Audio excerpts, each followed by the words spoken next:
Picture the moment. A noble lord, once draped in the finest silks and surrounded by loyal knights, now standing alone at the gates of a foreign city, his name whispered in scorn rather than reverence. Exile wasn't just a punishment in the Middle Ages, it was a living death. Stripped of titles, lands, and even the right to speak their native tongue, banished nobles faced a fate worse than execution in many ways. Their stories aren't just footnotes in history. They're raw, emotional sagas of survival, betrayal, and the unyielding human spirit. Today, we're stepping into their world, not to recount battles or political schemes, but to uncover the hidden wounds of exile, the loneliness, the longing, and the quiet defiance that kept these figures alive in the face of unimaginable loss. Think about what it meant to lose everything overnight. For nobles like Thomas Becket or of Anjou, exile wasn't just about leaving home, it was about becoming a ghost in your own life. Cast out by kings or rivals, they wandered from court to court, dependent on the mercy of strangers who often saw them as pawns rather than people. The psychological toll was crushing. Imagine the humiliation of begging for shelter in a language you barely understood, or the grief of hearing news from a homeland you'd never see again. These weren't just political outcasts, they were heartsick wanderers, carrying the weight of their former lives in every step. Yet within these tales of despair lies something extraordinary: resilience. Some exiles turned their banishment into a kind of power, forging alliances or even returning to reclaim their destinies. Others left behind letters and diaries that reveal the depth of their sorrow, giving us a rare glimpse into the private anguish behind the public fall from grace. Their experiences echo across centuries, asking us a haunting question: what does it mean to belong, and how far would you go to reclaim it? As we unravel their stories, you'll find pieces of yourself in their struggles, the fear of rejection, the hunger for justice, and the unshakable hope that someday, somehow, home might still be waiting. This isn't just history, it's a mirror. And the reflections are unforgettable. In medieval society, exile was more than a sentence. It was the unraveling of a life. Every noble's power, status, and sense of self were woven into the land they ruled. To be torn from it was like severing roots from a tree. Without their estates, they lost not just income, but their very role in the world. Feudal contracts, loyal vassals, even family ties, all dissolved the moment the decree of banishment was spoken. This wasn't merely leaving, it was being erased. Consider the legal weight behind exile. Kings and councils didn't just cast someone out on a whim.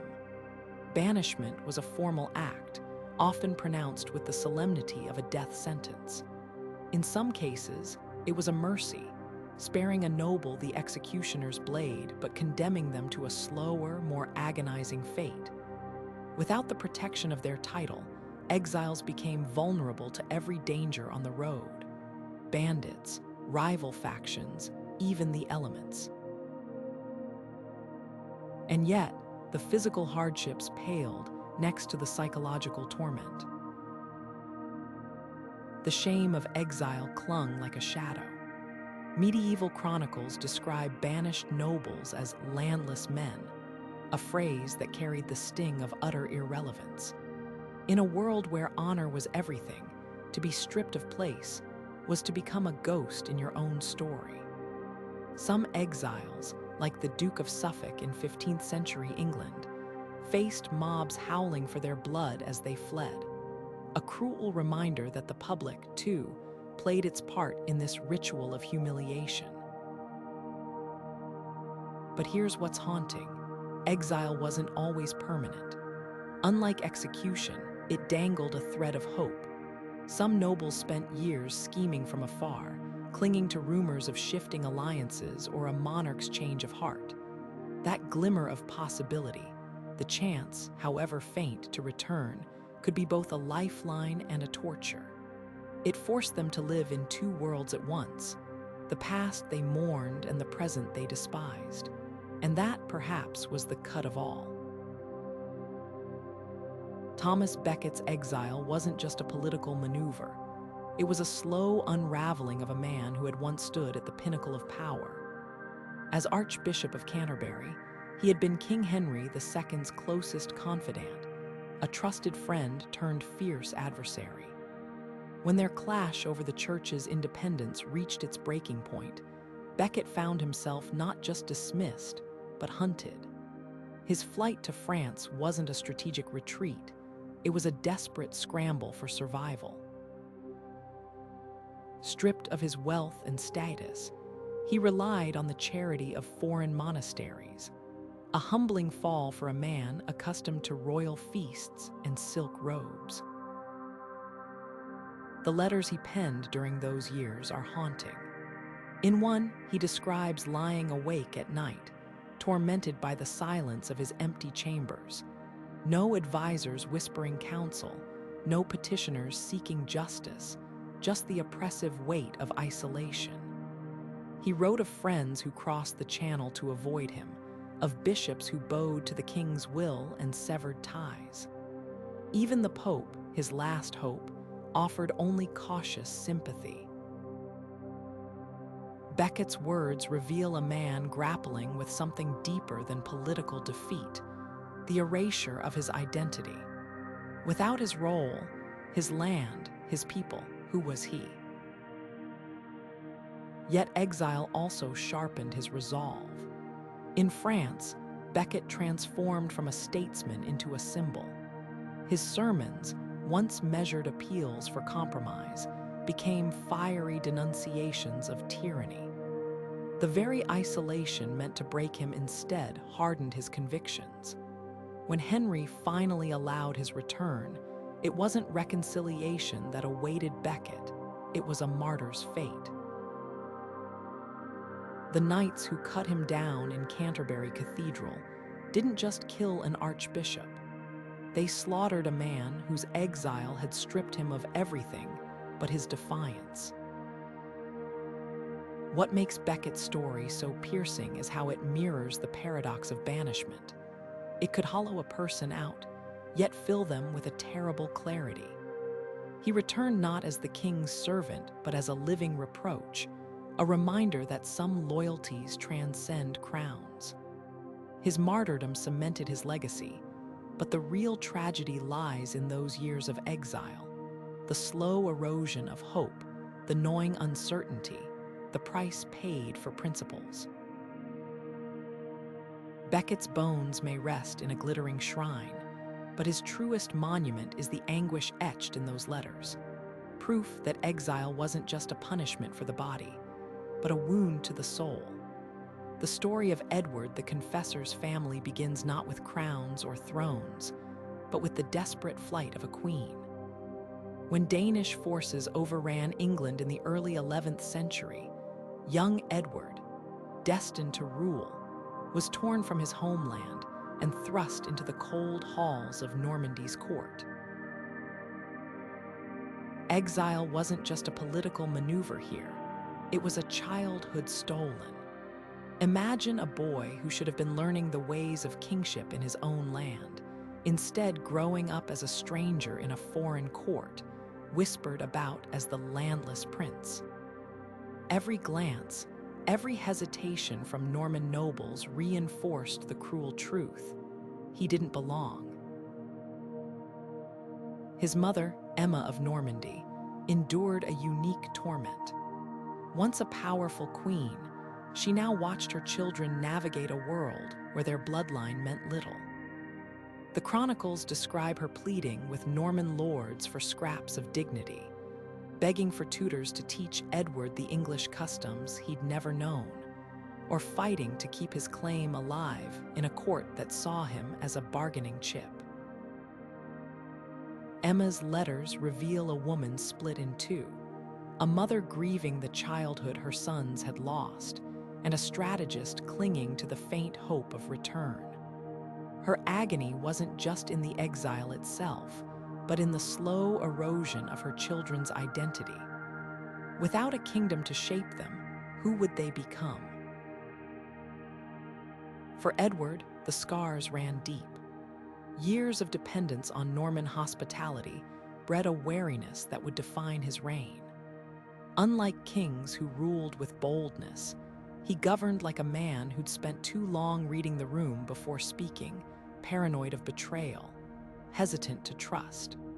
His later refusal to name an heir, a decision that plunged England into chaos, wasn't just political folly. It was the trauma of a boy who'd learned that stability could vanish overnight. Exile taught him that even family ties could be severed. When his own mother later sided with his rivals, it confirmed his darkest lesson. Loyalty was as fragile as the borders that had once failed to protect him. Yet there's a haunting irony in Edward's story. The very isolation meant to break his family's power instead forged a legacy. His piety, born of years seeking solace in religion far from home, earned him the name, the Confessor, a saintly reputation that his flawed reign. And his ties to Normandy, forced upon him in exile, set the stage for William the Conqueror's claim to England's throne. The wheel of fate turned full circle. The boy cast out as worthless became the linchpin of history. But no chronicle can erase the quiet sorrow in his reign, the pauses in his speeches, the reluctance in his decisions, the shadow of a prince who never quite believed he was home. To understand the crushing weight of exile, you have to grasp how deeply status was entwined with a noble's sense of self. This wasn't just about losing land or gold, it was the erasure of an entire existence. Picture a lord who once commanded armies, now reduced to lingering at the edge of a foreign banquet hall, waiting for scraps of attention from hosts who saw him as a burden. Chroniclers wrote of these figures as shadows of their former selves, and the phrase wasn't poetic exaggeration. Without their titles, they became invisible men, their voices fading into the background noise of court life. The psychological unraveling could be brutal. Take the case of Charles the Bold's daughter, Mary of Burgundy, who spent her formative years watching her father's enemies dismantle their dynasty. After his death, she was shipped between relatives like a piece of contested property, her once glorious name now a political liability. Letters from her attendants describe nights where she refused to eat, staring at the tapestries of her ancestors as if pleading for their guidance. For nobles raised to believe their bloodline made them divine, this kind of fall wasn't just humiliating. It called into question the very order of the universe. If God had ordained their rule, how could he allow this disgrace? Some exiles clung to rituals as lifelines, performing the ceremonies of their lost courts in private. A Spanish duke, banished after a failed rebellion, was said to hold imaginary councils in his rented rooms, issuing decrees to phantom advisors. Others turned to religion, not for solace, but as a kind of bargaining, vowing pilgrimages or endowments if God would restore them. But the most tragic were those who simply dissolved. The chronicler tells of a French count who, after years of exile, was found dead in his threadbare bed with no mark on him. The physician's verdict: a heart withered from want of hope. Yet even in this despair, there's a terrible fascination. The same pride that made the fall so devastating could also spark extraordinary acts of reinvention. Isabel of cast out of England after her husband King John's death, didn't waste away in mourning. She returned to her native France strategically and spent the rest of her life ensuring her children would reclaim what she'd lost. Her defiance whispers an uncomfortable truth. Exile didn't just break nobles, it revealed who they truly were beneath the gilded armor. Stripped of every prop, some collapsed, while others discovered a resilience that shocked even their enemies. That duality, the fragility and ferocity of the human spirit, is what makes their stories so impossible to forget. Exile wasn't just a punishment, it was in political cruelty. Kings and lords understood something primal. To destroy a rival, you didn't need a blade. You could unravel them thread by thread, leaving them stranded in a world that no longer recognized their name. Take the case of Robert Beaumont, a powerful earl who crossed King Henry I of England. Instead of ordering his execution, Henry exiled him, but with a twist. Robert was permitted to keep his wealth, even his servants. On the surface, it seemed merciful. In reality, it was a trap. Wealth without status was a gilded cage. Robert drifted between foreign courts, tolerated but never embraced, a walking reminder of what happened to those who the crown. The chronicles describe him growing gaunt, not from hunger, but from the slow poison of irrelevance. This was exile's dark genius. It let rulers inflict pain without staining their hands. No bloodshed meant no martyrs, no vengeful heirs rallying support, just a quiet, humiliating fade to obscurity. Some monarchs took it further, weaponizing uncertainty. King John of England famously banished nobles with vague promises of eventual return only to extend their exile year after year, dangling hope like a carrot before snatching it away. The psychological toll was calculated. One banished baron, William, spent a decade writing increasingly desperate letters, begging for clemency while his family's lands were parceled out to loyalists. By the time John finally allowed him back, William was a broken man, his influence eroded beyond repair. But the most ruthless tactic, stripping exiles of their voice.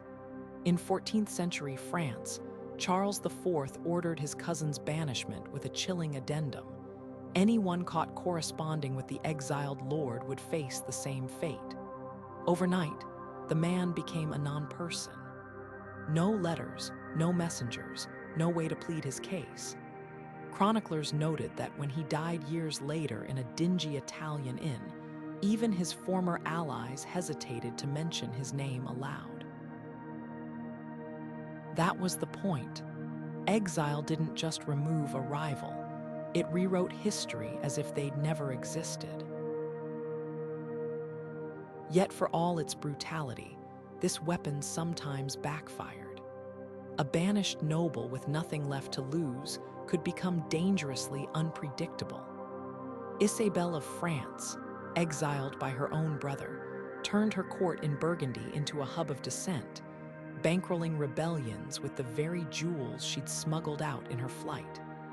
And then there's the irony.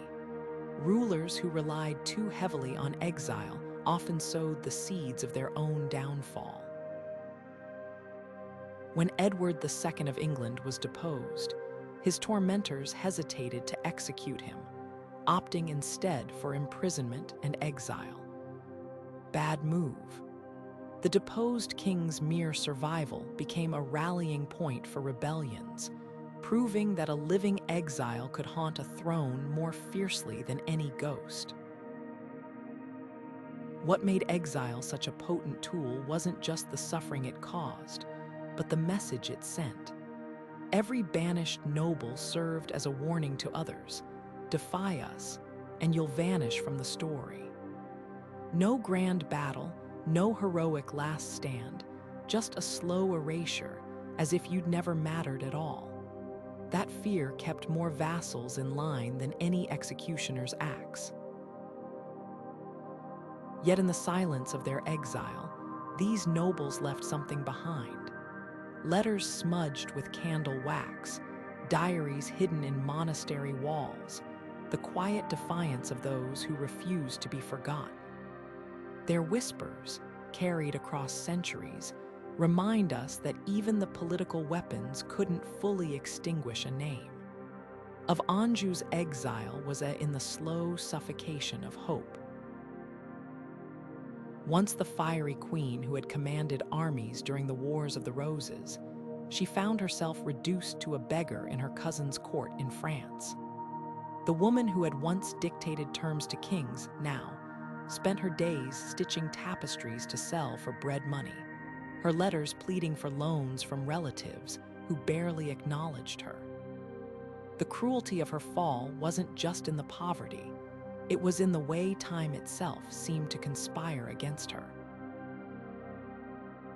With each passing year, the England she fought for slipped further into the hands of her enemies, her son's name scrubbed from records, his claim to the throne fading like ink in the rain.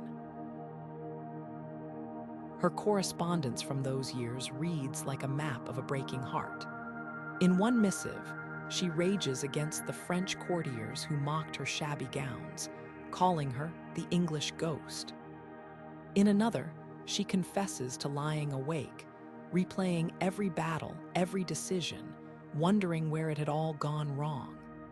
But the most devastating letters are those about her son, Edward. She writes of dreaming he's still a boy, still alive, only to wake to the crushing truth. He died on the battlefield his body tossed into an unmarked grave.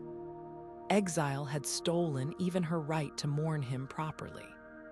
No tomb to visit, no rites to perform, just the hollow ache of a mother's grief with nowhere to go.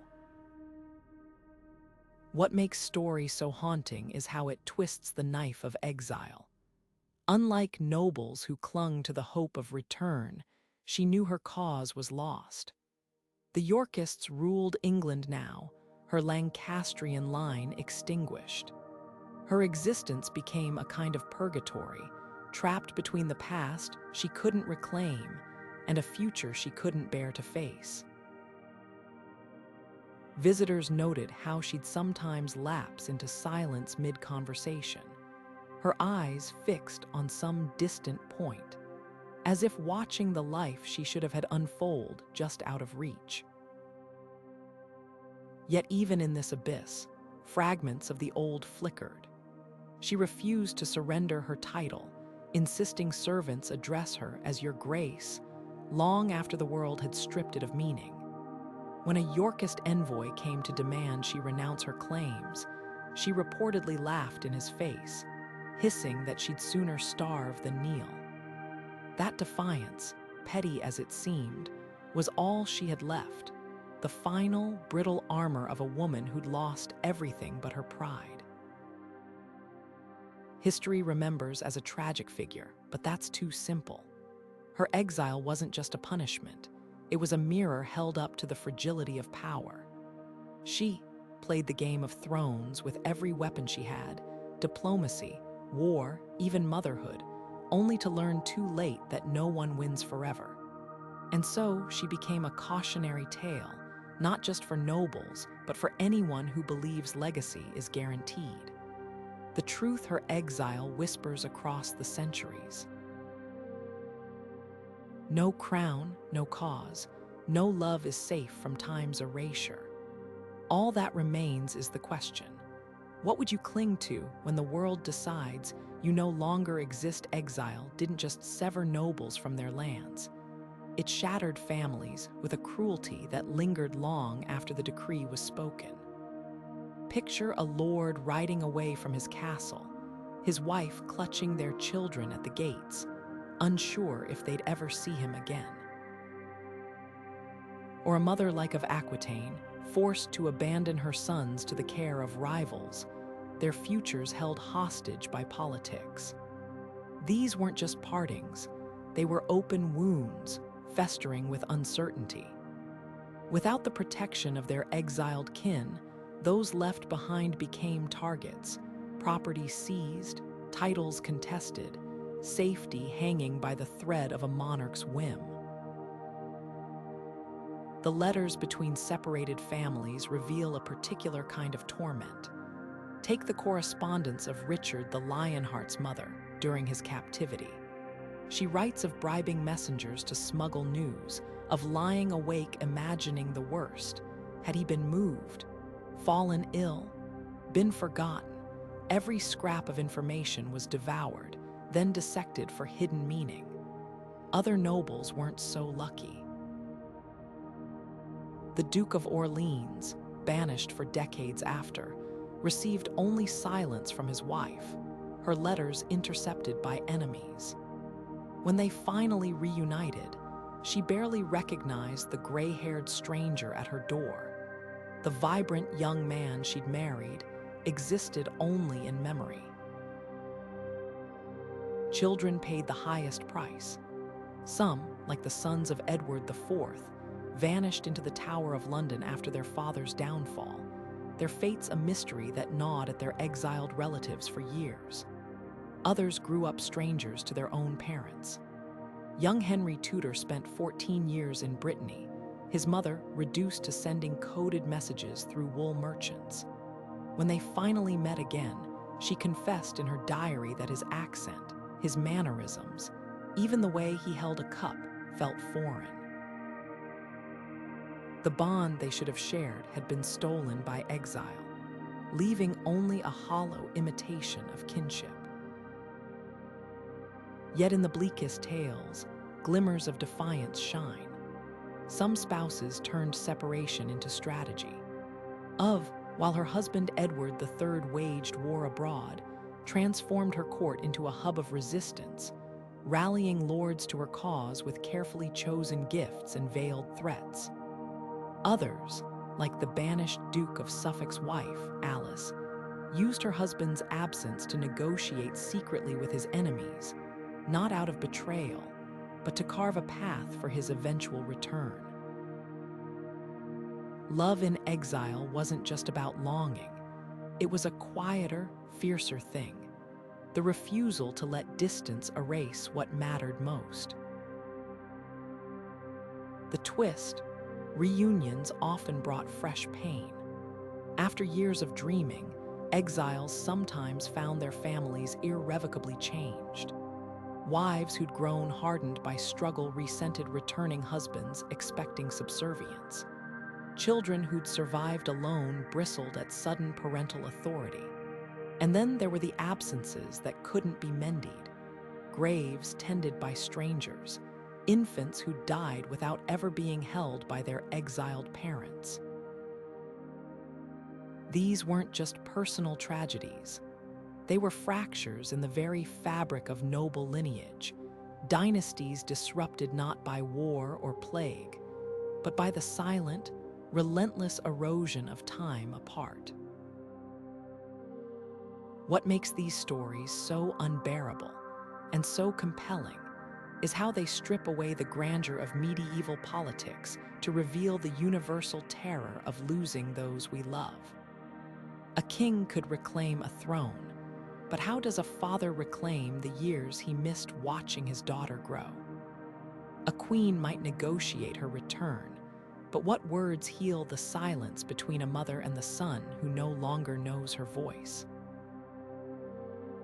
Exile's true devastation wasn't measured in lost lands or titles, but in the empty chairs at family tables, the unanswered letters piling up in chests, the slow, suffocating realization that some separations outlast even homecomings.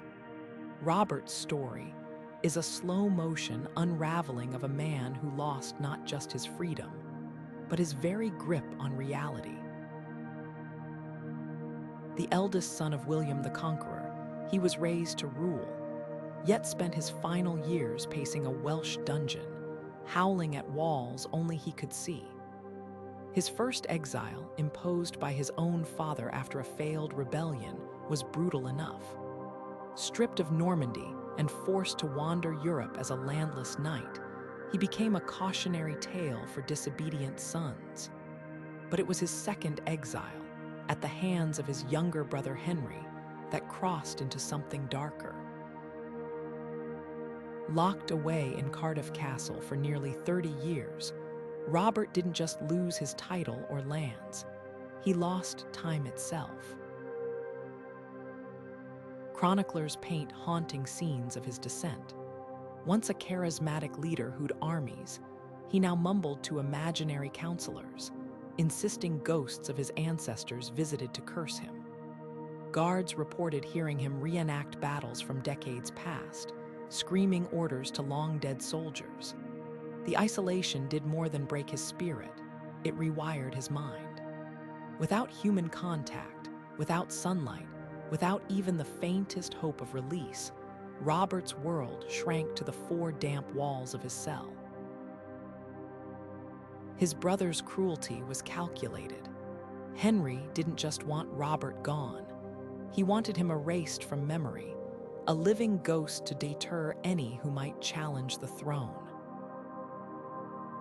What makes Robert's fate so chilling is how ordinary it was for medieval prisoners of state. Castles like Cardiff weren't just fortresses, they were psychological weapons. The sheer monotony of captivity could unravel even the strongest minds. Some nobles, like Earl, a century earlier, carved prayers into stone to mark the passage of days. Others, like Richard the Lionheart's imprisoned sister, wove tapestries so vast they covered entire walls, desperate for any distraction from the silence. But Robert's madness stands apart because it wasn't just about solitude. It was about betrayal layered upon betrayal, first by a father who disowned him, then by a brother who'd once sworn loyalty. The Welsh chronicle Brut Y records his final years with eerie detachment. The Duke rotted in his chains, his beard grown wild, his eyes like those of a beast. When he finally died in 1134, few mourned. Henry had succeeded in making his brother irrelevant long before his body failed. Yet Robert's shadow lingered. His son, William, would spend his own life chasing the inheritance stolen from his father, proving that even the most thorough erasure couldn't kill ambition. And in the dungeons of Cardiff, guards whispered that on certain nights, you could still hear a man's voice echoing through the stones, not screaming, but laughing, as if at some joke only the mad could understand. Robert's tragedy isn't just one of personal collapse. It's a window into exile's most insidious effect, the theft of a person's narrative. Kings controlled more than land, they controlled stories. By locking Robert away, Henry didn't just neutralize a rival, he rewrote history, reducing a once great duke to a footnote in his brother's glorious reign. The real horror of Robert's fate isn't that he died forgotten, but that he lived long enough to watch himself disappear. For medieval nobles, exile wasn't just banishment, it was a living erasure, a slow scraping of their name from the record of history. Imagine spending your life building a legacy, only to watch it crumble because you'd been cast beyond the borders where memory was kept. This terror of oblivion haunted exiles more fiercely than hunger or cold. In a world where power was measured by how loudly your name echoed through halls and chronicles, silence was the true death. Take the desperate scribblings of Duke Otto of Brunswick, exiled by Emperor Frederick II in the 13th century. His letters, preserved in a monastery archive, read like a man clinging to the edge of a cliff. He begs not for gold or armies, but for witnesses. Let it be known that I, Otto, once Duke of Brunswick, did not go quietly into the night. He commissions scribes to copy his family's genealogy over and over, as if repetition could stave off forgetting. Even more telling, he pays peasants to whisper his name at crossroads, a pathetic attempt to keep his identity alive in the only way left to him. Women in exile faced an even fate. Without the legal right to hold titles or lands, their very existence depended on being remembered by the right people. Trapped in France after her husband's failed rebellion, wrote to her children daily, not with affection, but with meticulous instructions. Remind your tutors who your mother was. Demand they record it. She knew the stakes. Vanished from chronicles faster than their male counterparts, their contributions reduced to footnotes like also present. Frantic ink stains, blotted with what might be tears, betray a chilling truth. Exile didn't just steal her present, it was rewriting her past. Some exiles turned to art as their last defense against oblivion. The banished Count of Poitiers, locked in a tower for 20 years, covered his cell walls with murals of his ancestors, not as tribute, but as a plea. See, those fading pigments seemed to whisper, I belong to this line. I am real. Others, like the disgraced Bishop of Prague, penned fake chronicles inserting themselves into events they'd never attended. These weren't lies so much as life rafts, desperate grabs at a history that was slipping away. The darkest irony, many exiles succeeded in being remembered, but not as they'd hoped. King John's exiled rival, Archbishop of York, became a cautionary tale about pride. The Duke of Albany, banished by James III of Scotland, lives on only as a villain in ballads he'd have despised. Their worst fear came true. They stayed in the story, but as shadows of themselves, their humanity flattened into symbols. What cuts deepest is how modern their dread feels. In an age of social media and digital footprints, we understand the terror of being unseen, unheard, reduced to a name without context. The exiles, frantic letters, their paid whisperers, their forged histories, all scream a question we still grapple with. If no one remembers you, did you ever truly exist? Their ink-stained hands reach across centuries, clutching at the same fragile hope. That memory, however fractured, might be the only immortality we get. Of Aquitaine's, exile wasn't a surrender, it was a siege. When Henry II locked her away in Salisbury Castle, he thought he'd silenced the most dangerous woman in Europe. But stone walls couldn't contain a mind like hers. For 16 years, while England believed her broken, was weaving a web of alliances with the precision of a general plotting invasion. Her letters from this period read like coded battle plans, innocent inquiries about her daughter's marriages that secretly secured French support, or wistful reminiscences of Aquitaine that stirred old loyalties among her southern vassals. Every word was a weapon. What sets apart is how she weaponized patience. While other exiles raged or despaired, she treated captivity as a strategic retreat. Chroniclers note she spent hours reading histories of powerful queens, as if studying blueprints for her return. Even her jailers unwittingly became pawns. She charmed guards into smuggling messages, turning her prison into a command center. And when her sons finally rebelled against Henry, it was no coincidence their revolt mirrored her exact grievances. Proof that influence had seeped through castle walls like smoke. Her eventual release wasn't mercy. It was Henry's exhausted surrender. By the time he died, broken by betrayal and war, walked free not as a chastened wife, but as a queen regent ready to reclaim her throne. At 67, an age when most medieval women faded into obscurity, she rode across Europe to secure Richard the Lionheart's ransom, negotiating with bankers and emperors as equals. The same woman who'd been written off as a political relic now held England's fate in her hands. But the real triumph was in her legacy. Didn't just survive exile, she rewrote its rules. Where others saw erasure, she found opportunity, time to plan, to observe her enemies' weaknesses, to let their arrogance blind them to her resilience.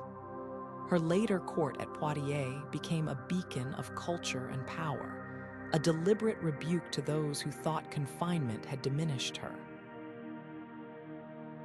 The troubadours who sang there didn't just celebrate her return. They immortalized her exile as a crucible that forged the iron in her soul. Story whispers a subversive truth. Sometimes, banishment is the making of a legend. The woman who emerged from Salisbury wasn't the fiery young duchess who'd once led crusades, nor the humiliated Queen Henry had tried to break.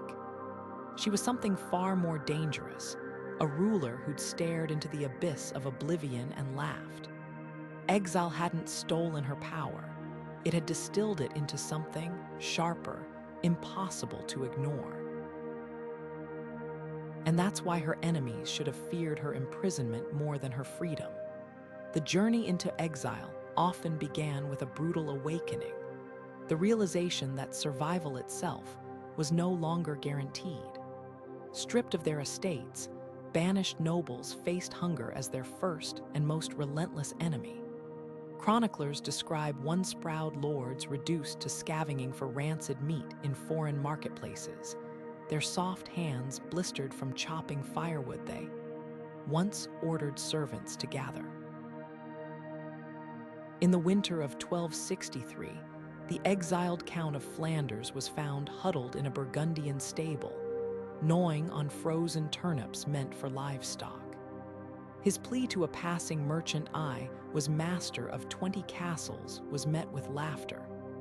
Without their networks of tenant farmers and stocked larders, exiles discovered a terrifying truth. Nobility meant nothing when your stomach ached with emptiness. Disease stalked these displaced figures like a second shadow. Accustomed to the relative cleanliness of their own castles, many succumbed to plagues festering in crowded foreign towns.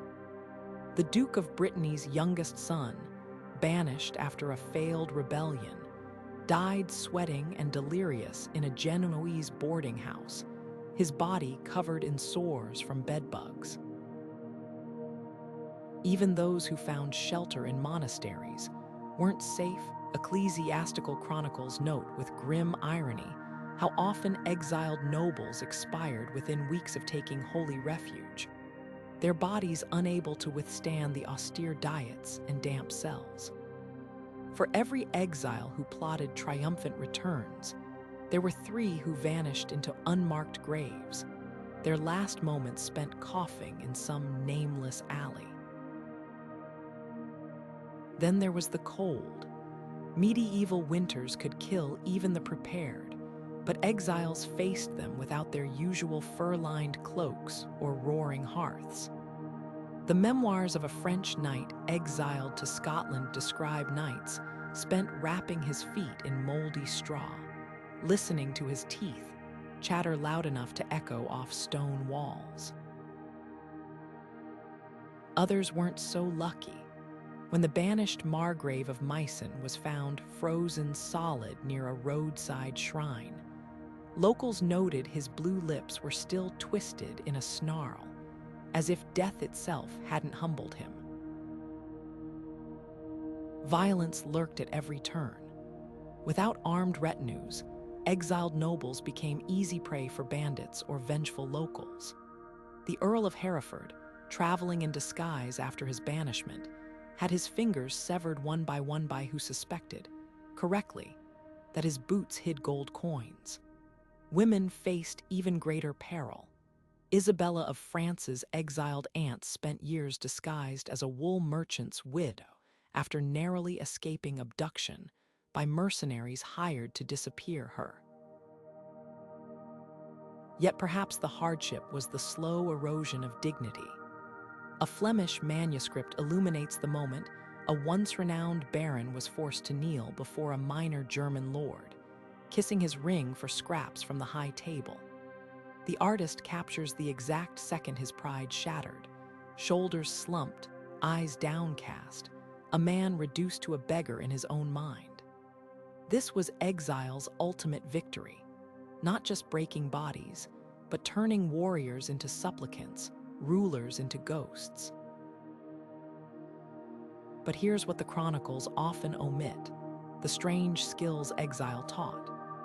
The same Count of Flanders who starved that first winter later penned a meticulous guide to foraging edible roots, dedicated to all princes who may one day walk hungry.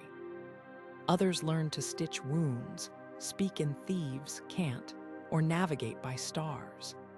These weren't just survival tactics, they were silent rebellions, proof that even in brokenness, the exiled refused to vanish completely. The landless noble dragging his frostbitten feet toward another unwelcoming city gate carried something his enemies couldn't seize: the stubborn, unkillable knowledge that he'd endured what would have destroyed lesser men. And that, perhaps, was the most dangerous lesson of all. Richard the Lionheart's captivity was exile in everything but name. The man who had roared through the Holy Land like a force of nature now shivered in a dank Austrian castle, his legendary strength useless against stone walls. His captor Duke had gambled on a brutal truth: even kings could be broken by isolation. And break Richard did, not in body but in spirit. The poems he scratched onto parchment during those years are windows into a soul unraveling. "Winter has come twice to my heart," he wrote, "and still no ship carries me home." For a warrior who'd faced Saladin's armies without flinching, this invisible enemy, time itself, proved far more terrifying. The ransom demand was astronomical: 150,000 marks, nearly 3 times England's annual revenue.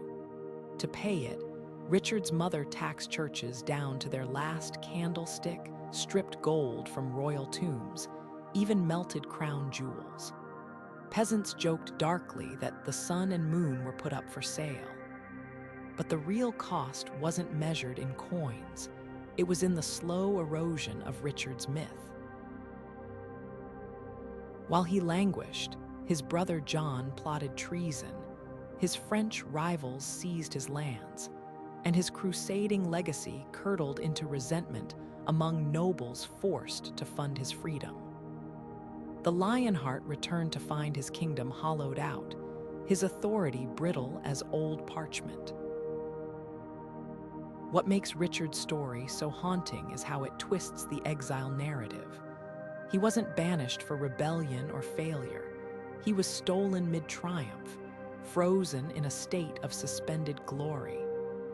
Austrian minstrels sang mocking ballads about the caged lion, while in England, rumors swirled he died.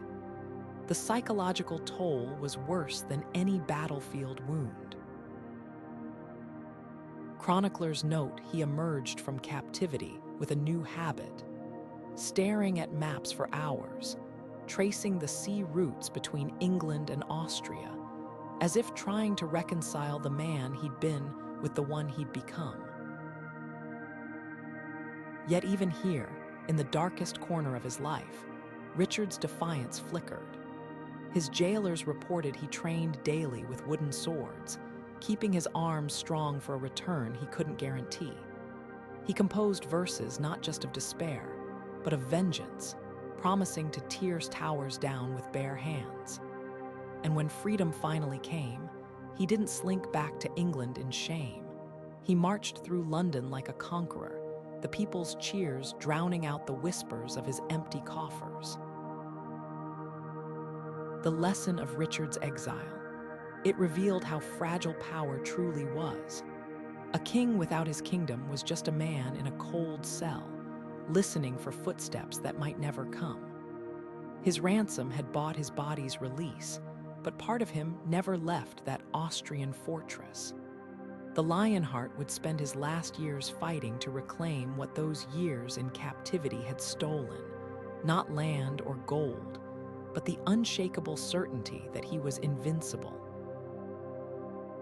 And that, perhaps, was the true price of his imprisonment, the knowledge that even lions could be caged.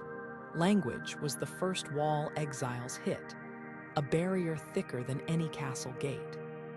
Imagine a French count arriving in Hungary, his elegant Parisian phrases met with blank stares, or an English baroness in Castile, her Anglo-Norman dialect twisting into nonsense as shopkeepers shrugged. Chroniclers tell of nobles who spent years mangling local tongues, their accents marking them as permanent outsiders. The bishop wrote of one exiled lord who, after a decade in Italy, still confused pain, bread with penis, earning him humiliating tavern laughter. Language wasn't just communication, it was identity. To lose it was to become a ghost in your own mouth.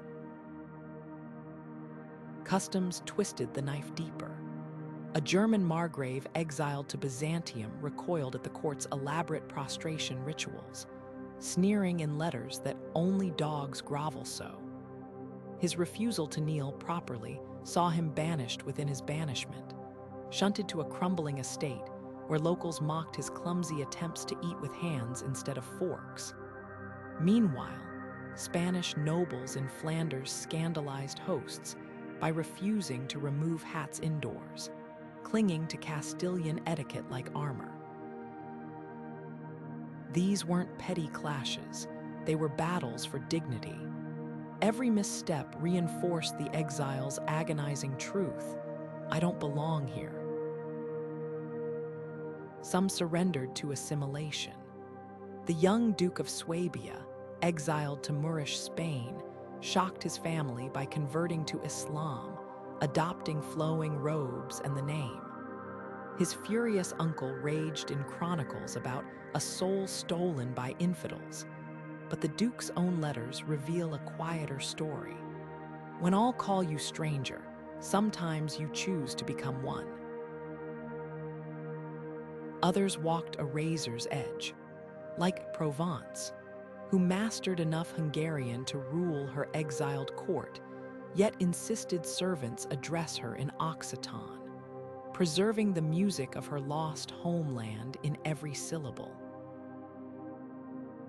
Then there were those who weaponized nostalgia. The banished Count of Toulouse commissioned tapestries depicting his ancestral lands so vivid, visitors swore they smelled lavender. He hosted feasts of memory, where exiles dined on replicated dishes from home, weeping into spiced wine. This wasn't just mourning, it was defiance.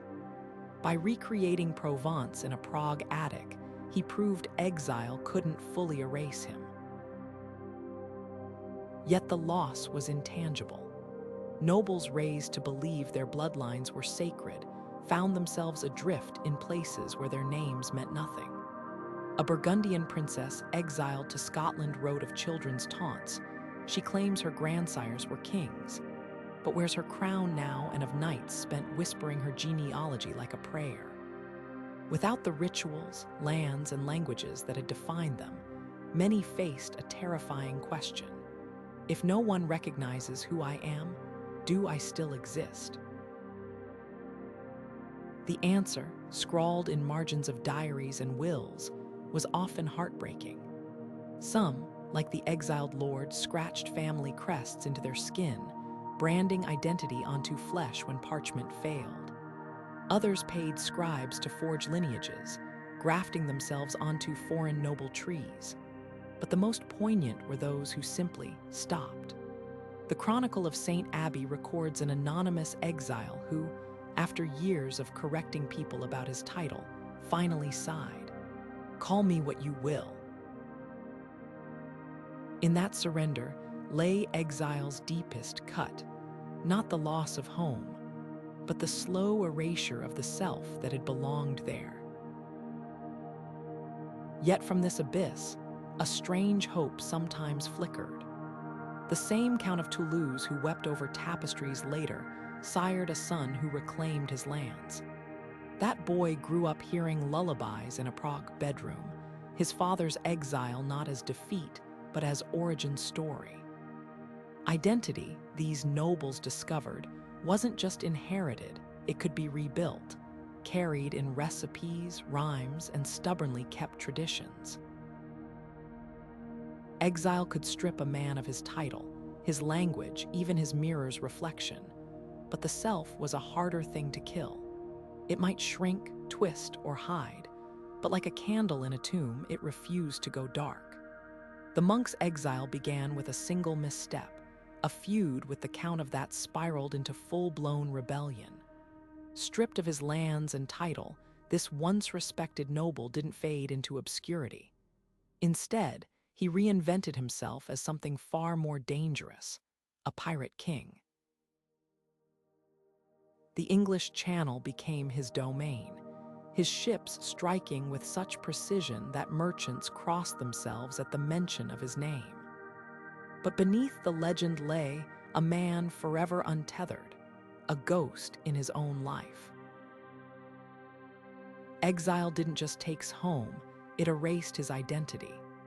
In the courts of England and France, where he'd once dined with kings, he was now a hired blade, his loyalty auctioned to the highest bidder. Chronicles describe him serving King John one season, only to switch sides when the French offered better gold. This wasn't treachery, it was survival. Without land or lineage, became a mirror held up to the hypocrisy of medieval power. A nobleman forced to play the rogue because the world had deemed him unworthy of his birthright. The sea, for all its freedom, became his prison. While other exiles clung to dreams of return, knew his name was too stained for redemption.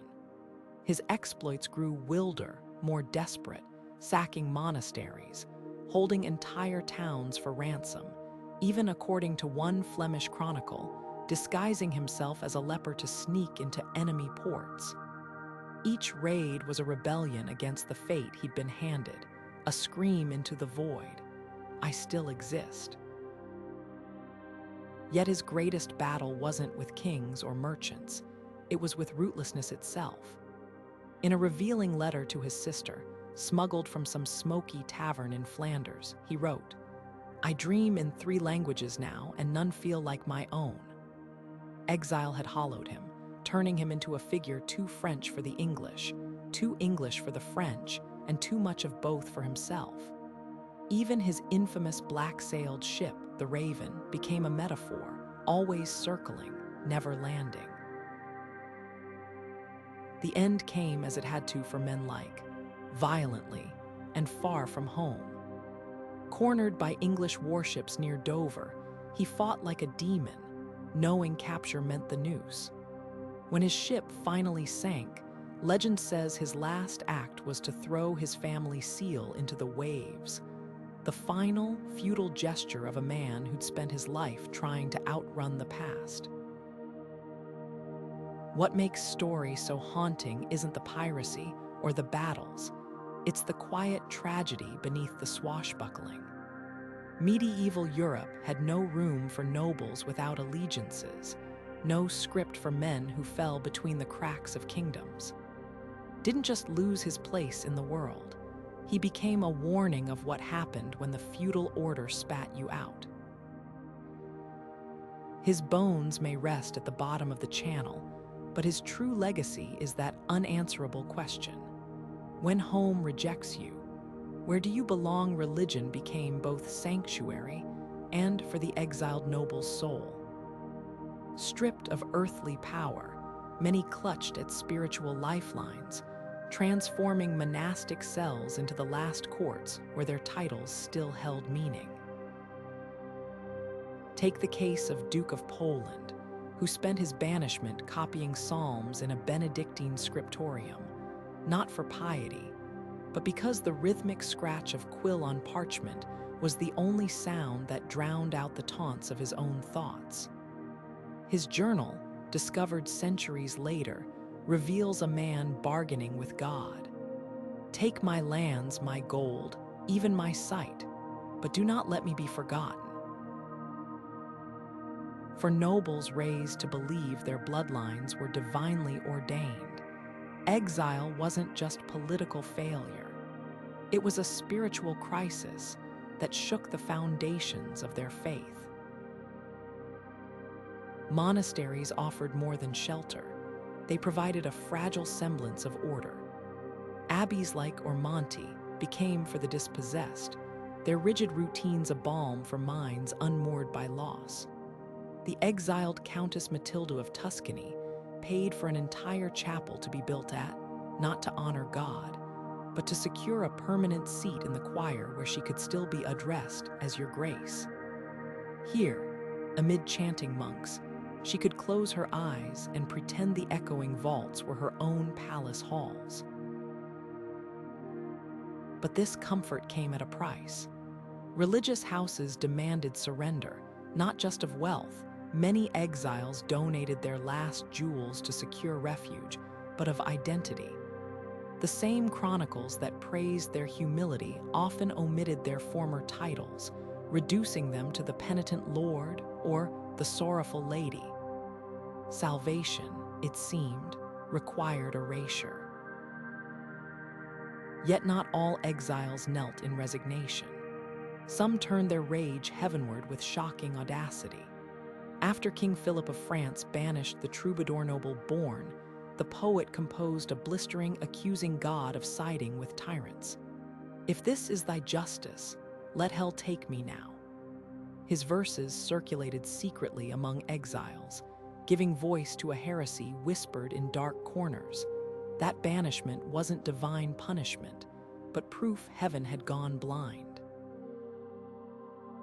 Even more shocking was the fate of Marguerite, a noblewoman exiled from Flanders for mystical writings.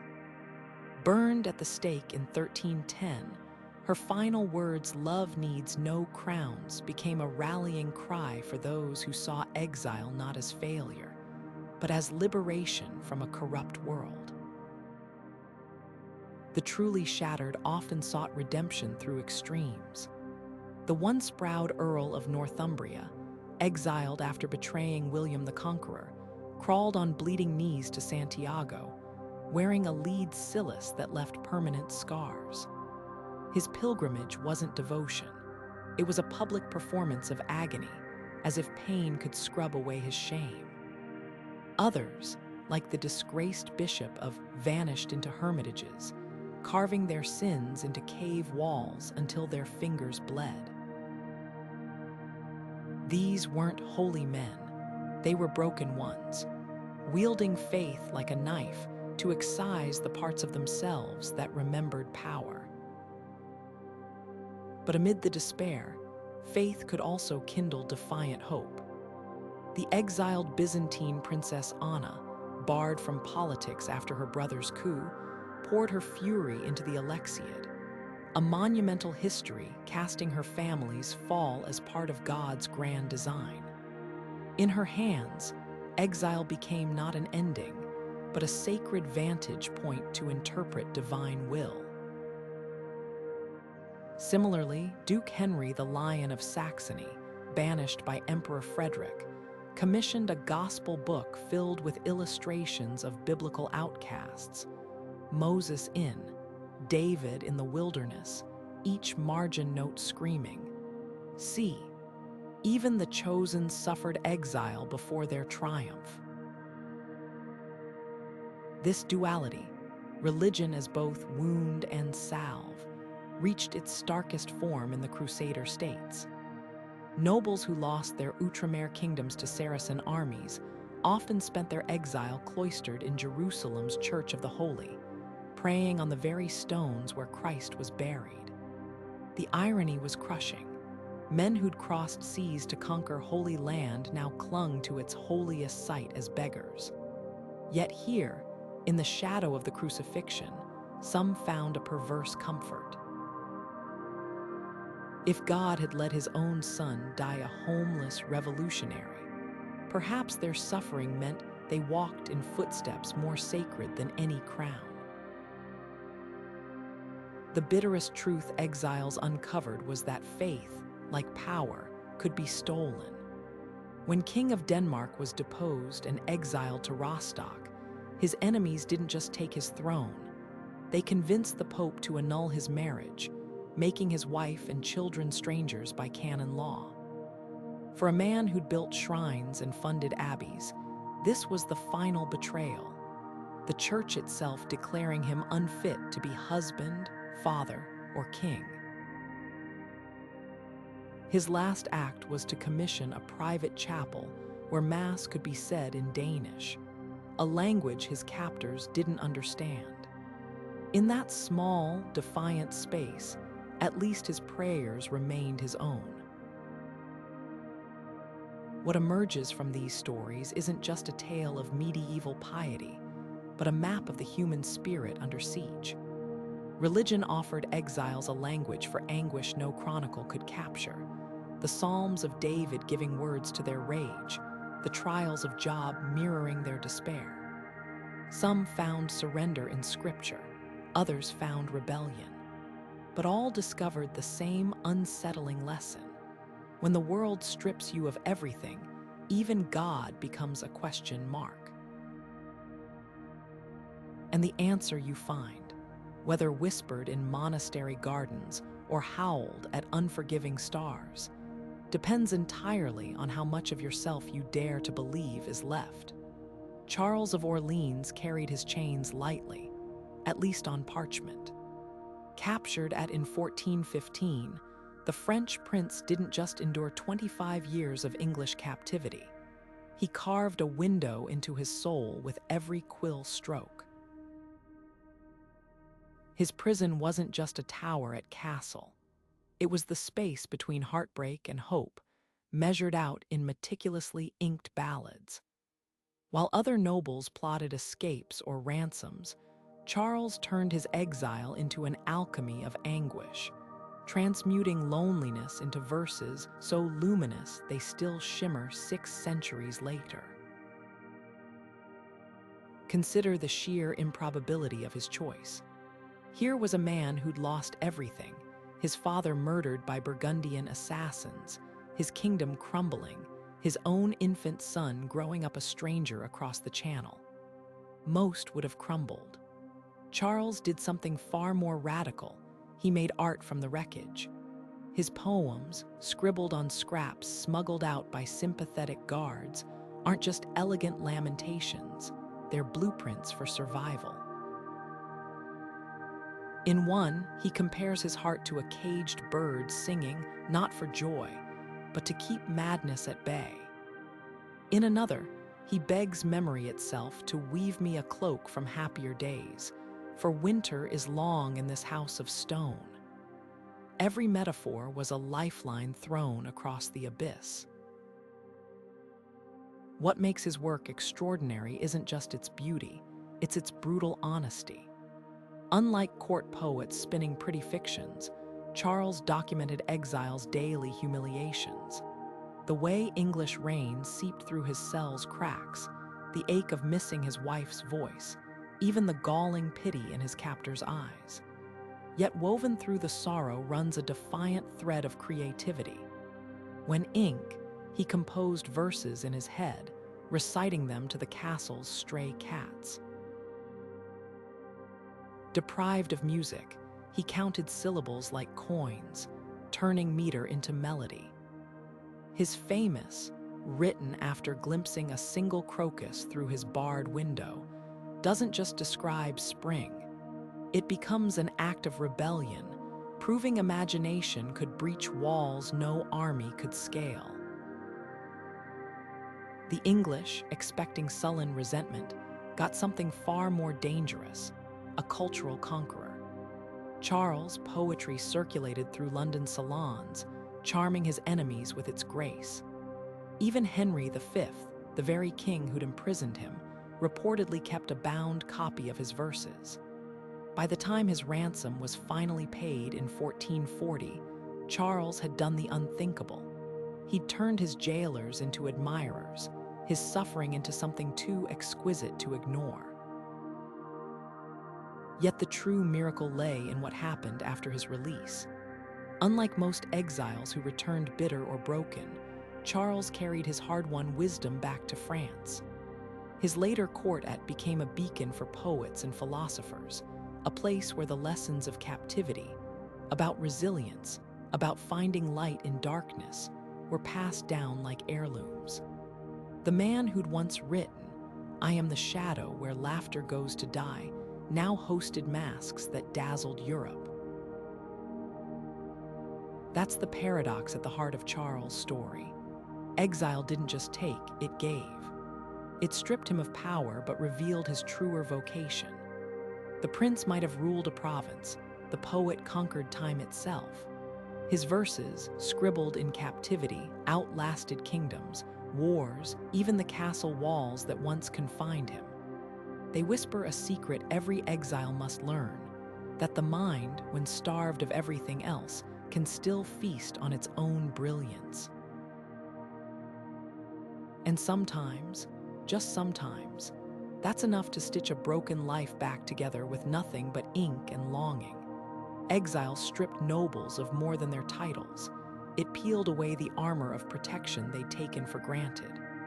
A banished duke might have escaped the executioner's axe, but now he faced 100 subtler knives in the dark. Poison slipped into wine by a smiling host. An accidental fall during a hunt. A pillow pressed over the face in some nameless inn. For exiles, every meal, every handshake, every offered cup carried the whisper of murder. The chronicles are littered with these unquiet ends. Take the fate of Duke of Bohemia, who fled to Hungary after a failed uprising, only to choke on a piece of venison at a feast. His supporters swore the meat had been laced with ground glass, but without a court to investigate, the truth vanished like his last breath. Then there was Countess Matilda of Flanders, who survived 3 banishments only to collapse after drinking from a goblet gifted by her own cousin. The physician's verdict, a sudden imbalance of humors, conveniently ignored the almond scent on her lips. Paranoia became a survival skill. The exiled Earl of Warwick wrote in his diary of tasting every dish served to him, then waiting an hour to watch the servant who brought it for tremors or sweat. He slept with a dagger strapped to his thigh and a mastiff at his door, yet still jumped at the creak of floorboards. This wasn't cowardice, it was calculus. Every stranger might be an assassin, every kindness a trap. Even children weren't above suspicion. When young Prince of Moscow was exiled to a distant monastery, his retainers starved a stray dog with each meal, watching for convulsions before letting him eat. The greatest danger often came from those who offered shelter. King of Hungary famously hosted banished nobles like prized falcons, only to snap their necks when they outlived their usefulness. A letter from one of his guests, the Serbian despot George, survives in a Vatican archive. "I pray before every supper, not for salvation, but that the meat is poorly seasoned, not poisoned." The grim humor hides a darker truth. Exile turned every alliance into a gamble with death. Some attempted macabre countermeasures. The Duchess of Brittany, exiled to England, employed a food taster who'd been rendered immune to common toxins by minuscule doses over years. Others, like the disgraced Bishop of, wore rings with hollow stones to secretly test for arsenic. But the most heartbreaking defenses were the psychological ones, like the exiled King James of Scotland, who taught his toddler daughter to sip from his cup first, whispering, "It's our little game," as he watched her lips for discoloration. Yet what chills most isn't the violence, but the silence afterward. Without kin or courts to demand justice, these murders faded into history as footnotes. A chronicler might note the Lord died abroad with the same indifference as recording a storm-damaged crop. That erasure was the final cruelty, not just to kill an exile, but to make their death too insignificant to remember. In the end, the threat of assassination did more than claim lives, it warped souls. The once gregarious Duke of Burgundy, after surviving 2 poisoning attempts, spent his last years dining alone in a barred room, throwing scraps through a grate to snarling dogs below. When he finally died of natural causes, the rats had gnawed his fingers to the bone before anyone noticed. His epitaph: he trusted no one and was right. Exile's true toll wasn't measured in tombs, but in the living who learned too late that survival could be a slower kind of death. Isabella of France didn't just survive exile, she weaponized it. The woman who'd orchestrated her husband Edward II's overthrow found herself cast out by her own son, King Edward III, in 1330. But where others saw banishment as an ending, Isabella saw an opening. Stripped of her English titles, she didn't retreat to a nunnery or fade into genteel poverty. Instead, she transformed her French estate at Castle Rising into a shadow court, a buzzing hive of diplomats, discontents, and artists who turned her exile into a spectacle of undimmed power. Her defiance began with something simple. She refused to act like a prisoner.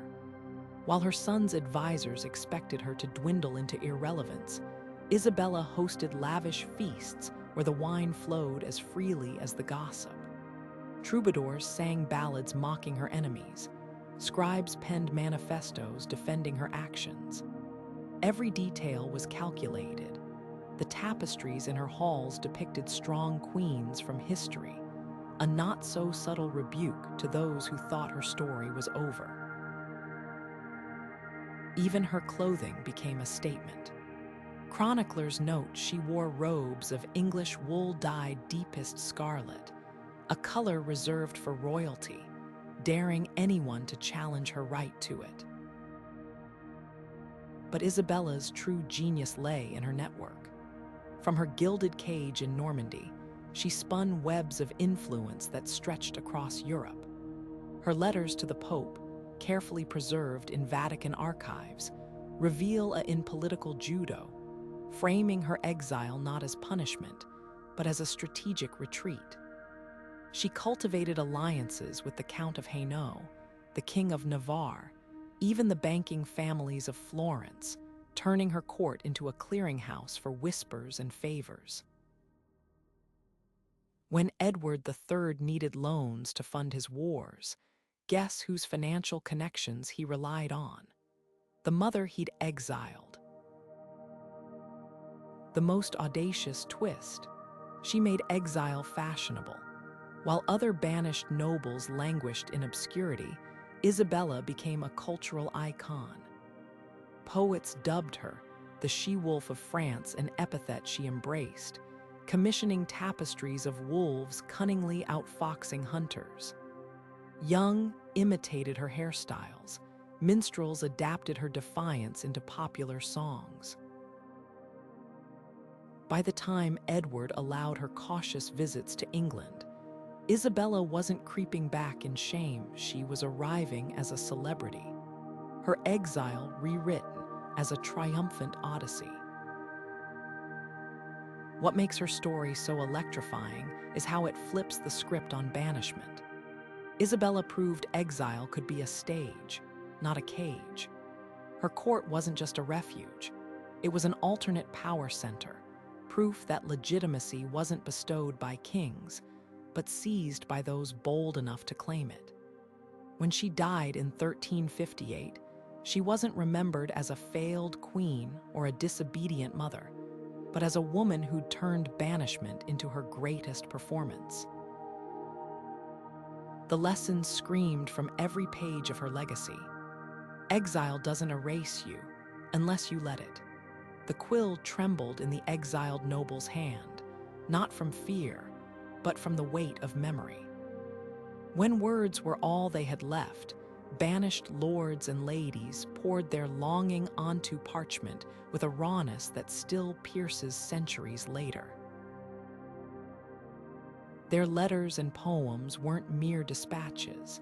They were incantations, summoning the scent of rosemary in castle gardens, the sound of chapel bells across familiar fields, even the rough texture of ancestral tapestries they'd traced with childhood fingers. This was nostalgia as survival, a way to keep home alive in the mind when the body could never return. Take the visceral grief in Duke's Midnight Scribblings, where he describes dreaming of his Polish estates so vividly he wakes clutching damp sheets, expecting to feel the oak bedposts carved with his family crest. Or the Countess of Provence's recipe book, filled not just with instructions for saffron cakes and spiced wine, but with frantic marginalia the kitchen at faces east, so the dough rises by terse as if precision could somehow transport her back. These weren't idle reminiscences. They were acts of defiance against time and distance, a refusal to let exile erase the textures of home. The poetry of banishment cuts deepest. Charles, imprisoned in England for decades, wrote verses comparing his memories to a reliquary without bones. Each stanza a fragile vessel for places and faces slipping further away. His contemporary, the exiled Duke of Berry, composed ballads about the Loire River, so precise that hydrologists still use them to trace medieval watercourses. There's a heartbreaking irony here. These men, raised to command armies and levy taxes, now wielded rhyme and meter like surgeons, suturing a wound that would never fully close. Women in exile turned correspondence into covert cartography. Letters to her children are studded with coded references. A mention of the pear tree by the south gate wasn't horticultural nostalgia, but a reminder of where she'd buried vital documents before fleeing. Others stitched maps into embroidery, threading rivers and roads with silk floss, creating tangible guides for a return that might never come. The most poignant. A set of gloves sent from a banished Italian contessa to her daughter, the fingertips scented with thyme from their estate's garden. A sensory map of home pressed into a teenager's palms. But the twist of exile literature is its duality. The same words that preserved memory also deepened the ache. The Byzantine princess Anna, exiled to a convent after her brother's coup, wrote history books praising the very regime that destroyed her family, not out of loyalty, but because narrating the past was the only way to endure it. Her descriptions of palace ceremonies and military triumphs are so vivid they hurt, each polished sentence a tombstone for the life she'd lost. Similarly, when the deposed King of Denmark penned psalms about the sweetness of my native tongue, his captors let him keep the parchment, but forbade him from speaking Danish aloud. The result? A man who could hymn his homeland's language only in silence. Yet within this pain, a strange alchemy sometimes occurred. Distance didn't just distort memory, it refined it. The knight, exiled from Catalonia, began his chronicle with a startling admission. I remember our mountains not as they were, but as they should have been. His descriptions of Pyrenean sunsets grew more radiant with each passing year, the peaks taller, the air clearer. Psychologists now call this phenomenon nostalgic elaboration. but medieval exiles understood it as salvation. By polishing their memories like jewels, they created a homeland no decree could banish them from. The most devastating works confront the possibility that home might no longer exist. After decades in English captivity, the French knight La Marque returned to Burgundy only to find his ancestral castle in ruins, its great hall choked with ivy. His final poem, The Echo of Empty Stones, doesn't mourn the loss of place, but the loss of belonging, the realization that exile had made him a stranger in both lands. "I am the ghost between two graves," he wrote, "neither here nor there, but in the space where memory and dust collide." What makes these writings so timeless is how they echo universal human terrors, not just of displacement, but of being forgotten. When the banished Margrave of Brandenburg sealed his last letter with the plea, "Remember me," he wasn't asking for political restoration. He was begging for proof that his joys, his sorrows, his very breath had mattered. In that sense, exile literature is more than historical artifact. It's a mirror held up to our own fragile need to leave marks that outlast us. These nobles may have died far from home, but their words, inked in loneliness and longing, built a bridge no king could ever burn. Henry VI's return to the English throne in 1470 wasn't a triumph. It was a funeral procession in reverse. The man who stumbled back into Westminster Hall bore little resemblance to the pious king who'd been dragged from those same steps 9 years earlier. Exile hadn't just aged him, it had hollowed him out. Chroniclers describe his hands shaking as he touched the crown, his once melodic voice now a monotone murmur, as if speech itself had become a foreign language. The courtiers who'd clamored for his restoration exchanged uneasy glances. This wasn't a sovereign returned in glory. It was a ghost wearing a king's robes. The psychological toll of those lost years seeped into every decision. Where Henry had once deliberated with quiet wisdom, he now vacillated for weeks over trivial matters, paralyzed by the trauma of displacement. A surviving council memo reveals the crisis. Asked to approve troop movements against the Yorkist threat, he scribbled in the margin, "But what if they banish us again, the word us betraying how deeply exile had fractured his sense of self." Even safe within London's walls, part of him still slept with one eye open, waiting for the knock that would send him fleeing into the night. His physical decline mirrored the crumbling kingdom. The lavish feasts of his first reign gave way to meager suppers eaten alone, his teeth too loose from malnutrition to chew tough meats. Court physicians noted he developed a flinch at sudden noises, a relic of years spent in Scottish safe houses where every footstep might mean betrayal. Worst of all were the episodes. Ambassadors from Burgundy reported finding him mid-council, staring blankly at a map of England, whispering to long-dead advisors only he could see. The man who'd once united warring factions now struggled to recognize his own son. The irony, Henry's exile had been relatively comfortable by medieval standards. Sheltered by sympathetic Lancastrian loyalists, he'd never starved or faced direct violence. But the constant uprooting, from Scotland to Flanders, from abbeys to merchant houses, eroded his stability like water on stone. Each new refuge came with whispered warnings. Don't linger too long, don't draw attention, don't trust anyone. By the time he reclaimed the throne, home was no longer a place, but a wound that wouldn't close. His second reign lasted mere months. When Edward IV's forces closed in, Henry didn't rally his troops or plot escape routes. He sat in the Tower's chapel, fingering a rosary made of dried berries from his last Scottish refuge, murmuring psalms in a dialect none present understood. The chronicler records his surrender with heartbreaking simplicity. He went as a lamb to the slaughter, or perhaps more truly, as a sleepwalker to his bed. What makes Henry's story so devastating isn't the fall from power.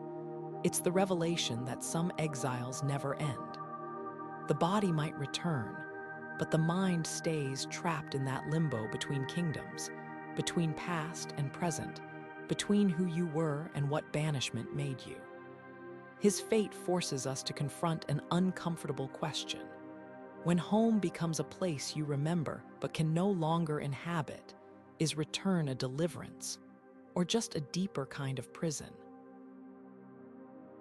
The bloodstains on the tower floor where he was later murdered suggest his own answer. Some departures are final, even before the blade falls. Exile didn't just test a noble's endurance, it exposed the fragile seams of loyalty itself. For every banished lord who spent years plotting a return to their homeland, there was another who knelt before a foreign ruler, offering swords once sworn to their own king. Survival in exile often meant rewriting allegiances, and the ink was rarely dry without stains of betrayal or desperation. Consider the case of John, the so-called conqueror of Ulster, who fled England after clashing with King John. Within months, he was leading Irish rebels against the very crown he'd once served, his new loyalties forged in the crucible of banishment. Was this treachery, or simply the pragmatism of a man with no other path home? The moral calculus of exile grew even murkier when family was involved. Take of Burgundy, who spent her exile in the French court scheming to restore her Yorkist relatives to the English throne. Her letters reveal a chilling duality. She signed missives to her French hosts with effusive gratitude, while privately funding mercenaries to murder their allies across the Channel. Survival demanded such contradictions: a smile for one's benefactors, a dagger hidden beneath the cloak. Yet not all exiles could stomach the compromise. The Earl of Warwick, captured after the Battle of, chose execution over swearing fealty to Edward IV, growling to his captors, "A man has but one king in this life, and mine lies dead." His refusal to bend became a legend, but it also left his children landless and hunted, begging the question: when does loyalty become its own kind of selfishness? For some, exile revealed alliances that ran deeper than blood or crown. The disgraced Bishop Pierre, banished from France for his role in of Arc's trial, found refuge among the English, not out of political conviction, but because shared enemies created strange bedfellows. His journals confess the torment of living among those who celebrated his greatest shame, yet he stayed, proving exile could twist even the most rigid principles into knots. Contrast this with of Austria, who refused to denounce her Habsburg brothers despite being held hostage in France for decades. Her stubbornness cost her marriage, comfort, even contact with her own children. Yet, when finally released, she returned to Vienna not as a broken pawn, but as a living testament to the power of unbroken allegiance. The betrayals often came from within. Exiled nobles frequently discovered that their most ardent supporters had the quickest knives. When Duke Charles the Bold of Burgundy fled after his army's collapse, he expected sanctuary from his cousin Louis XI of France. Instead, Louis imprisoned him, joking that a falcon without wings makes a fine pet. Charles spent his final years in a gilded cage, watching his former vassals swear oaths to the man who destroyed him. The lesson was clear. In exile, even kinship could be a currency spent by others. Yet from this moral quagmire, unexpected heroisms sometimes emerged. The Scottish knight William, exiled after opposing King James II, could have lived comfortably in France by renouncing his cause. Instead, he spent his final coins hiring bards to keep singing of Scotland's freedom in Parisian taverns, a quiet rebellion that outlived him. His tombstone bore no crest, just the epitaph, "He remembered." In the end, exile's true test wasn't just about where one fled, but what pieces of themselves they refused to leave behind. The choices made in those foreign courts and damp prison cells didn't merely dictate survival. They etched the contours of a legacy, for better or worse, in ink that history would never wash away. John of Gaunt didn't flee England during the Peasants' Revolt. He pivoted. While London burned in 1381 and mobs sacked his opulent Savoy palace, the most powerful noble in the realm was already riding for the coast, his saddlebags stuffed not with panic, but with plans. What lesser men might have seen as a humiliating retreat, Gaunt recognized as an opening. Exile wasn't his downfall, it was his chessboard. His first move was pure theater. Arriving in Scotland under the guise of seeking refuge, Gaunt immediately began negotiating with the very enemies who'd driven him out, not for mercy, but for alliances. Scottish chroniclers describe banquets where he toasted his English rivals by name, subtly testing which lords might turn against King Richard II. Meanwhile, his agents slipped back across the border, spreading rumors that Gaunt's exile was a temporary inconvenience rather than a defeat. The message was clear. This wasn't a man in hiding, but a force regrouping. Gaunt's true unfolded in Castile. Claiming the throne through his second wife's lineage, he spent 2 years transforming his court in Bayonne into a shadow kingdom. Spanish gold flowed into his coffers, funding a network of spies and mercenaries. More crucially, he leveraged his exile to reframe his image back home. Gone was the unpopular blamed for the revolt. In his place stood a chivalric hero, leading knights against the Moors in carefully staged battles. The ballads commissioned during this period, penned by troubadours on his payroll, didn't mention his hasty departure from England.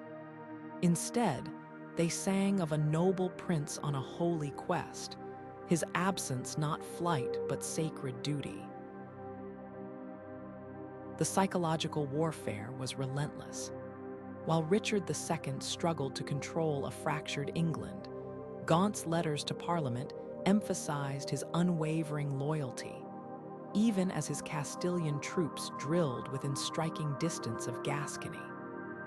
Every signature beneath the words, "Your most humble servant," was a calculated provocation, reminding the king that the realm's most dangerous man was also its most patient. When Gaunt finally returned in 1389, it wasn't as a supplicant, but as a kingmaker. The estates confiscated during his exile were quietly restored. His enemies found themselves sidelined by a monarch suddenly eager to reconcile. The lesson wasn't lost on England's nobility. Exile could be weathered, even weaponized, if one had the nerve to treat banishment as a campaign rather than a surrender. What sets Gaunt apart isn't just his political resurrection. It's how he exposed the paradox of medieval exile. By refusing to play the victim, he turned his absence into an asset. While others languished in foreign courts begging for scraps, he built an alternative power base that made his return inevitable. His story whispers a dangerous truth to tyrants. Some men are more formidable when you push them out of the room. The peasants' revolt had sought to break him. Instead, it gave England's fox his sharpest teeth. Exile wasn't just a sentence, it was an inheritance. The children of banished nobles didn't merely grow up hearing whispers of their parents' disgrace. They carried the weight of it in their bones, a legacy as tangible as any heirloom. Take the descendants of John of Gaunt's exiled mistress.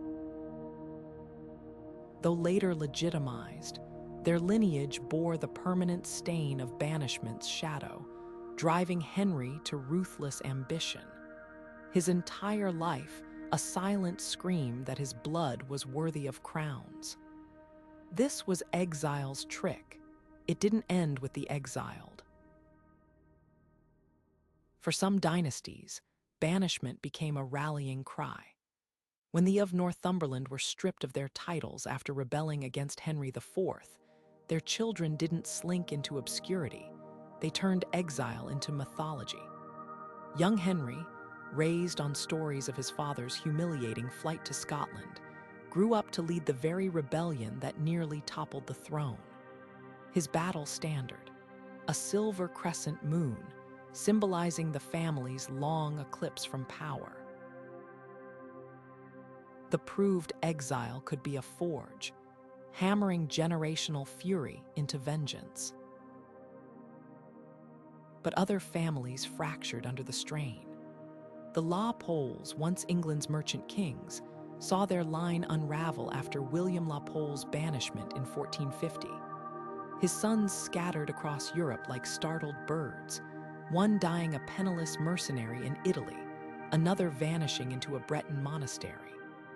Their letters reveal a heartbreaking pattern, the elder brother signing himself, the last true Lapole, the younger scribbling, no one's son, no one's heir. Exile hadn't just broken their present, it had stolen their future. Women often bore the heaviest burden. Margaret of Anjou's son, Edward, grew up in French exile, hearing his mother's sobs through thin palace walls, her grief etching itself into his understanding of kingship. By 17, he was leading charges with reckless bravery, as if death were preferable to his father's fate, a throne lost not in battle, but in quiet surrender.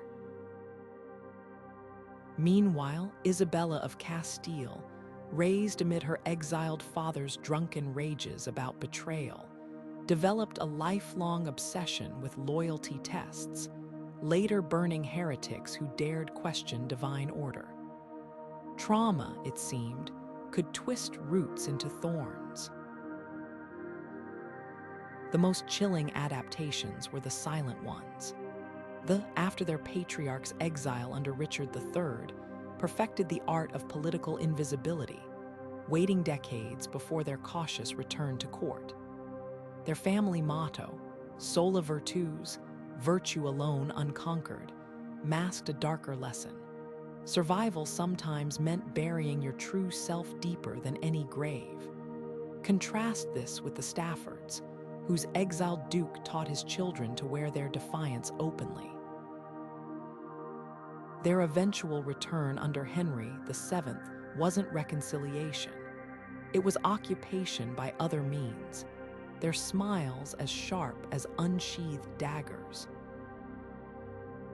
Exile's legacy wasn't always destructive, though. The Medici, banished from Florence twice, turned their periods of displacement into dynastic reinvention. The elder used his Venetian exile to build an international banking network, whilst banishment birthed the myth of the uncrowned prince, a ruler whose power transcended borders. By the time they reclaimed Florence, they weren't just returning nobles, they were cultural icons who'd rewritten the rules of influence. Their story whispers an uncomfortable truth. Sometimes, to truly rule a homeland, you first need to be severed from it. What makes these generational echoes so haunting is their unpredictability. The same exile that hardened one family's resolve could dissolve another's cohesion. The same stories that fueled a rebellion might crush a La Pole's spirit. Like a stone tossed into a pond, banishment's ripples spread outward in patterns no king could fully anticipate, turning children into avengers, survivors, or strangers to their own names. And perhaps that was exile's final, twisted gift, proving that not all prisons have walls and not all chains are forged by kings. Exile wasn't just a political misstep, it was the spark that lit England's fuse. When Edward II's favorite was first banished in 1307, the king didn't just mourn, he unraveled. Chroniclers describe Edward clutching his cloak for days, refusing to eat, his grief so visceral it scared the court. This wasn't mere favoritism. It was a bond that blurred the lines of kinship, and the barons knew it. Their demand for removal wasn't just about power. It was a calculated strike at the king's heart. The emotional toll of that first exile rippled far beyond Edward's private chambers. Sent to Ireland with the mocking title lieutenant, didn't fade into obscurity. He governed with shocking competence, turning banishment into a stage for his talents. Letters between the two men reveal a dangerous dynamic: Edward's desperation, come home, by any means, Met's growing awareness of his own leverage. With every victory abroad, the favorite's shadow loomed larger over England, his absence becoming a weapon against the nobles who'd thought him neutralized. When Edward finally recalled in 1309, the kingdom erupted. The barons hadn't just exiled a man, they'd exiled the king's confidant, his strategist, the one voice that could temper his worst impulses. Without, Edward's rule grew erratic, his decisions tinged with a recklessness that bordered on self-sabotage. The favorite's return wasn't just a political provocation. It was proof that exile could backfire spectacularly. The nobles hadn't broken the bond, they'd made it legendary. The fatal error came in second exile. Banished again in 1311, he lingered near England's borders like a storm gathering strength. Edward, meanwhile, swung between fury and despair, signing orders to strip rebel barons of their lands one day, then weeping over letters the next. The favorite's unauthorized return that summer wasn't just defiance, it was a king and his shadow refusing to be severed. The barons, realizing exile had failed, chose a permanent solution: severed head on hill. But the war that followed wasn't just it was about the emotional chaos exile had unleashed. Edward's grief curdled into vengeance, his subsequent reign a minefield of purges and betrayals. The ordinances of 1311, meant to curb royal power, became a dead letter as the king clawed back control with a ruthlessness born of loss. The barons, for all their victory, had underestimated exile's most dangerous lesson: banish someone's heart, and you might just lose your head. What makes this story so chilling isn't the bloodshed, it's the inevitability. Exiles expose the fragility of medieval power structures, proving that emotions could topple kingdoms faster than any army. Edward's obsession, the barons' fury, his ambition, these weren't just personal flaws.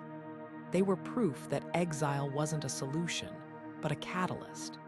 And in the end, the only thing more destructive than keeping a favorite too close was sending him away.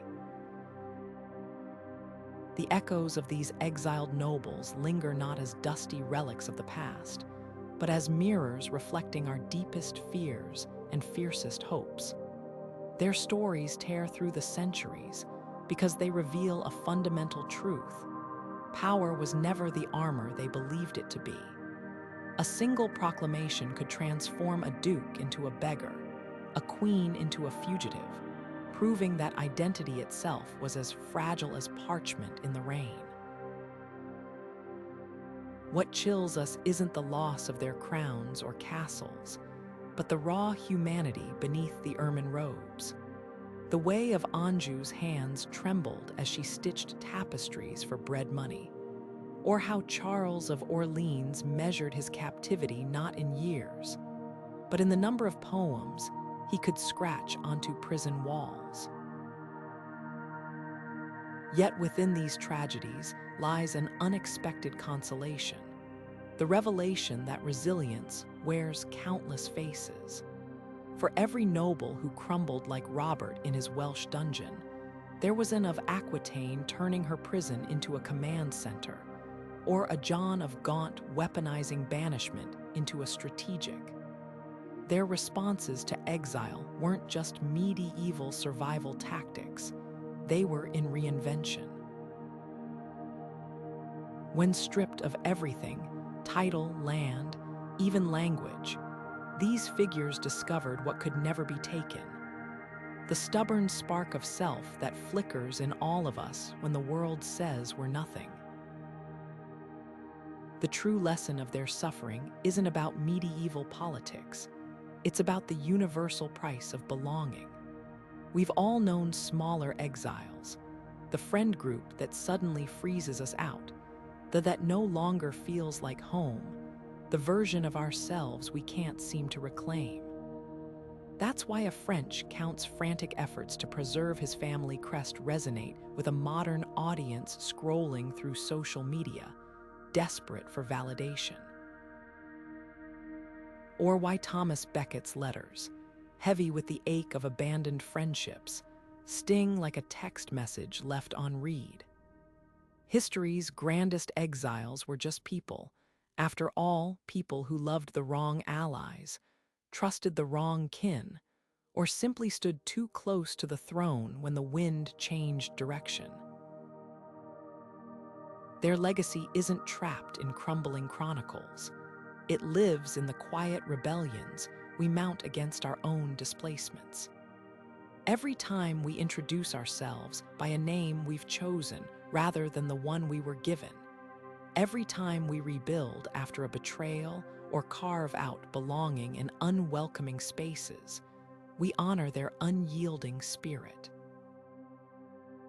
The exiled nobles of the Middle Ages whisper across the centuries not as cautionary tales, but as kin, reminding us that home isn't always a place and power isn't always a crown.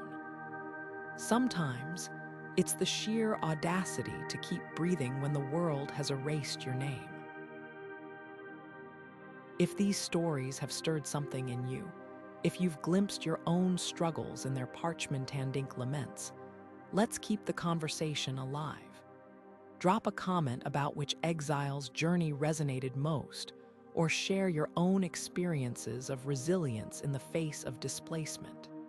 And for more voyages into the raw heart of history, don't forget to subscribe. The past isn't done speaking yet.